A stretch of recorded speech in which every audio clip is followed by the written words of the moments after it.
महाराष्ट्राचे आराध्य दैवत छत्रपती शिवाजी महाराज यांची 395वी जयंती रोहा तालुक्यातील आदर्श मित्र मंडळ लांढर ग्रामस्थ व महिला मंडळ लांढर यांच्या वतीने मोठ्या उत्साहात साजरी करण्यात आली। महाराष्ट्रातील सुप्रसिद्ध शिवचरित्रकार हबप गीतांजलीताई झेंडे यांच्या प्रमुख उपस्थितीत हा कार्यक्रम संपन्न झाला। यावेळी माजी आमदार अनिकेतभाई तटकरे, सरचिटणीस राष्ट्रवादी पक्ष सुरेश मगर, सरपंच अमितजी मोहिते, गावातील प्रमुख मंडळी उपस्थित होती। महिला मंडळ लांढर याचे मोठे योगदान या समारंभात होते।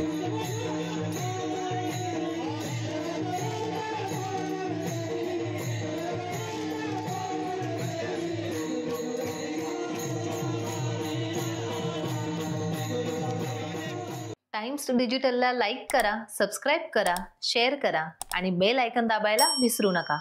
पाहत रहा टाइम्स डिजिटल।